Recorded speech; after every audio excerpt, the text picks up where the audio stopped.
Hello everyone, welcome you all in plant science world.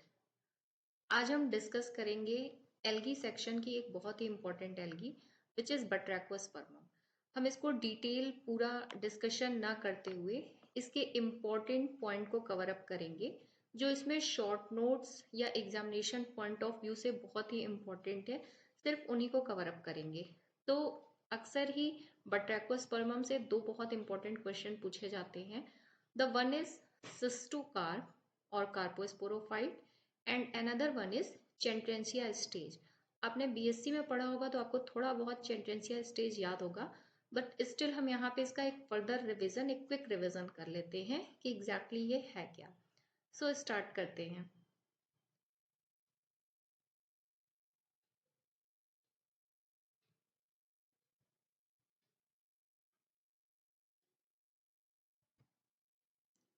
देखिए, algae में सबसे important aspect होता है इसका क्लासिफिकेशन। ओके, सो आप इसका क्लासिफिकेशन समझ लेते हैं तो आपको आधी से ज़्यादा एल्गी क्लियर हो जाती है। देखिए, एल्गी में दो तीन चीज़ें बहुत इंपॉर्टेंट हैं। The first one is chlorophyll. Type of chlorophyll इसमें क्या है, क्लोरोफिल ए है, बी है, सी है, डी है, वेरिएशन बहुत है इसमें इसलिए। दूसरी इंपॉर्टेंट चीज़ है इसका पिगमेंट सिस्टम, क्योंकि एल्गी में डिफरेंट कलर की आप एल्गी पढ़े हैं, ठीक है। जब आपने क्लासिफिकेशन पढ़ा है तो Phaeophyceae, Rhodophyceae, golden brown algae, red algae, green algae, yellow green algae, इस तरीके से डिफरेंट कलर की एल्गी पड़ी है। तो ये जो कलर वेरिएशन आता है that is because of that pigment. And जो तीसरा इंपॉर्टेंट चीज है the reserve food material present in that. ये तीन चीज आपको पढ़नी होती है। उसके साथ किस क्लास की एल्गी है और उसका जो इम्पोर्टेंट एग्जाम्पल है वो सारी चीजें। सो यहाँ पे हम बट्रैकोस्पर्मम की बात करेंगे, उसका क्लासिफिकेशन पहले देख लेते हैं। The systemic position, the class is Rhodophyceae, sub class Florideae, order Nemalionales and the family Batrachospermaceae. The important thing here, यहाँ पे जो इम्पोर्टेंट बात है वो ये है कि रोडोफाइसी में आपकी जो भी एल्गी पाई जाती है that is marine algae, but here the Batrachospermum is fresh water algae. देखिए, आपसे पूछा जाता है कि कुछ मेराइन एल्गी का एग्जाम्पल बता दीजिए। अच्छा चलिए, कुछ फ्रेश वाटर एल्गी का एग्जाम्पल बता दीजिए। ये सब प्रैक्टिकल के टाइम पे जब आपको डिफरेंट एल्गी दी जाती है तो आपसे ये डिफरेंट क्वेश्चंस पूछे जाते हैं। तो ये याद रखिएगा that Batrachospermum is fresh water algae. Common species in India, India में बट्रैकोस्पर्मम की 4-5 स्पीशीज मिलती है। उसमें से the most common one Batrachospermum moniliforme and Batrachospermum vagum. Now अब हम डिस्कस करेंगे इसके सेल स्ट्रक्चर के बारे में, ठीक है। मेरा मेन पॉइंट तो वही है चिट्रेंसिया स्टेज एंड कार्पोस्पोरोफाइट, बट फिर भी एक ब्रीफ आइडिया होना चाहिए आपको थोड़ा सा एल्गी के बारे में। वो मैं डिटेल में यहाँ पे नहीं बात कर रही, ठीक है। डिटेल के लिए मैं आगे कोशिश करूंगी कि आपको एक और वीडियो प्रोवाइड कर दूँ। सेल स्ट्रक्चर में द सेल्स इसकी जो होती है यूनिन्यूक्लिएट, इंपॉर्टेंट वन याद रखिएगा, uninucleate. The chlorophyll is chlorophyll A and D. Pigment की इसमें बात करें R phycocyanin and R phycoerythrin, cyanin for blue colour and erythrin for red colour. इसमें जो आर फाइकोइरेथ्रिन पिगमेंट होता है इस एक्सेस अमाउंट में होता है, ठीक है, और ये मास्क कर देता है इसके ग्रीन कलर को, इसलिए ये एल्गी रेड रेड कलर की दिखती है। The RFM reserve food material here is floridean starch. Thallus की अगर हम बात करें तो थैलस में दो तरह के ब्रांचेस पाए जाते हैं। The first one is branches of limited growth and second one is branches of unlimited growth. देखिए, हेट्रोट्राइकस एल्गी है।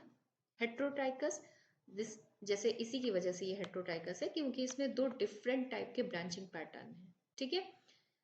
जो मेन एक्सिस होता है लंबा अनलिमिटेड ग्रोथ का होता है, ठीक है। उसके अलावा इसमें नोड पाए जाते हैं और इंटर नोड, ठीक है। तो नोड पे जो ब्रांचिंग होती है ये आपकी लिमिटेड ग्रोथ है, ठीक है। लेकिन इंटर नोड पे जो ब्रांचिंग निकलेगी वो अगेन अनलिमिटेड ग्रोथ है। ऐसा नहीं है कि मेन एक्सेस ही अनलिमिटेड है, साइड में भी निकलेगा अनलिमिटेड, लेकिन ये जो नोड पे ऐसे छोटे छोटे गुच्छेदार निकले हुए हैं ये आपकी लिमिटेड है। और इसको हम आपस में पूरे कंबाइंड स्ट्रक्चर को कहते हैं ग्लोमेर्यूल। इसी में आपका कार्पोस्पोरेंजियम या कार्पोस्पोराइट बनता है, यानी कि ब्रांचेस ऑफ लिमिटेड ग्रोथ पे।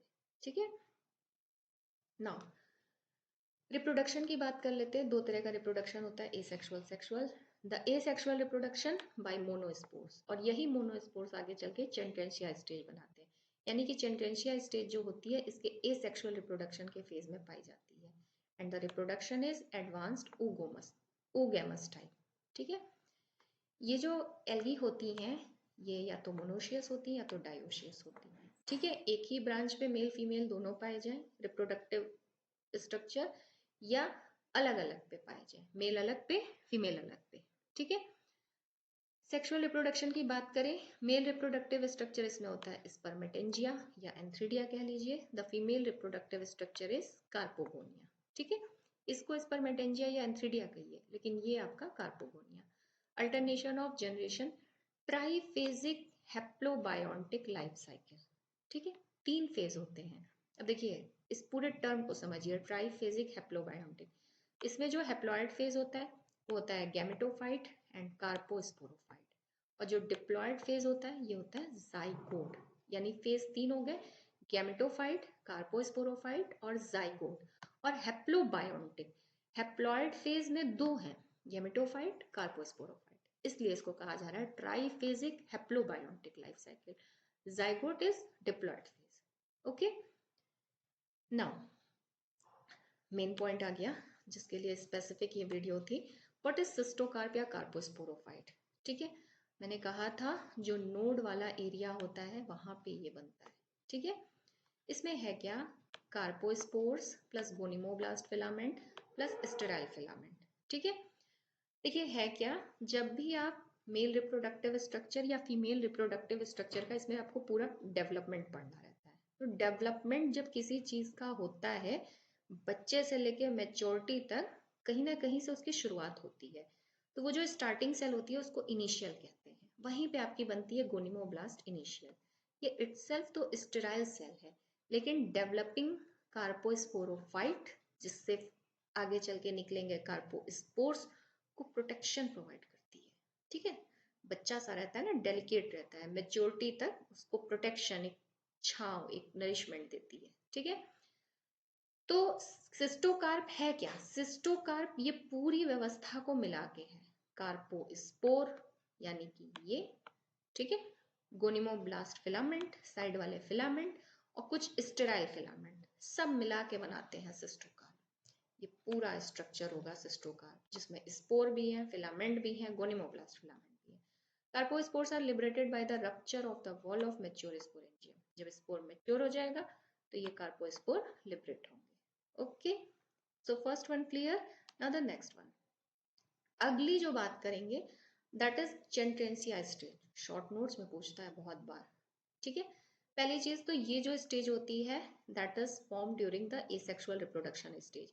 The asexual reproduction takes place by means of uninucleate, haploid and non motile spores. These spores formed in the Chentrensia stage. ये जो यूनिन्यूक्लियेट, हैप्लॉइड और नॉन मोटाइल स्पोर्स बनेंगे ये चेंट्रेंसिया स्टेज में बनेंगे। ठीक है, carpospores form a protonema like structure which give rise to heterotrichous system. जो कार्पोस्पोर्स अभी आप शुरू में देख रहे थे ना, कार्पोस्पोर्स, स्पोर्स होंगे, जर्मिनेट, स्पोर है ना, जर्मिनेट करेगा, जर्मिनेट करेगा तो कुछ उसमें जर्म ट्यूब निकलेगी, वो प्रोटोनिमा लाइक स्ट्रक्चर बनाएगा। ठीक है, और उसी से फिर पूरा थैलस बनेगा which give rise to heterotrichous system. ठीक, यानी कि ये पूरे एसेक्सुअल रिप्रोडक्शन को बता रहा है, उससे भी आपका पूरा थैलस बन जाएगा। This represents juvenile stage of Batrachospermum. नया नया बट्रैकोस्पर्म बना है, एकदम यंग छुटकू सा, नोन एज चेंट्रेंसिया स्टेज। यानी कि चेंट्रेंसिया स्टेज पहली चीज एसेक्सुअल रिप्रोडक्शन के ड्यूरिंग बनती है, यूनिन्यूक्लियेट, हैप्लॉइड, नॉन मोटाइल स्पोर से बनती है। दूसरी चीज ये जुवेनाइल स्टेज है बट्रैकोस्पर्म की। इसके बाद फेज इन लाइफ साइकिल, देखिए चेंट्रेंसिया फेज रिप्रोड्यूस करती है, चेंट्रेंसिया फेज से डायरेक्ट चेंट्रेंसिया फेज बनता है, यानी रिप्रोड्यूस इटसेल्फ, खुद से एक नई बॉडी बना देगी। ठीक है, देखने में तो ये डायग्राम बना है चेंट्रेंसिया स्टेज का, इतना नहीं समझ में आएगा। सीधा समझिए कि एसेक्सुअल रिप्रोडक्शन में बनती है नॉन मोटाइल स्पोर्स से चिंट्रेंसिया स्टेज, ठीक है। जो कार्पोस्पोर्स होते हैं ये प्रोटोनिमा लाइक स्ट्रक्चर बनाते हैं। स्पोर है ना, स्पोर डेवलप करेगा, कुछ जर्म ट्यूब निकलेगी, फिर उससे पूरा हेट्रोट्राइकस थैलस बना देगा। ओके, सो इतनी चीजें आपको क्लियर हो गई होंगी कि क्या होता है। जो मेरा मोटो था इस वीडियो को बनाने का, सो वो मुझे इतनी ही बात करनी थी आपसे।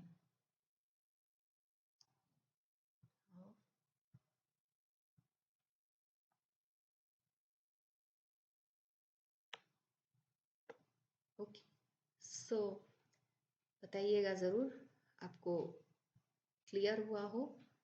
सो प्लीज़ लाइक सब्सक्राइब करें, कमेंट करें, और मैं आपको बट्रैकोस्पर्मम की डिटेल वीडियो भी प्रोवाइड करने की कोशिश करूँगी। थैंक्स फॉर वॉचिंग, और अपना प्यार ऐसे ही बनाए रखें, लाइक सब्सक्राइब कमेंट करते रहें। That's all for today. Thank you so much.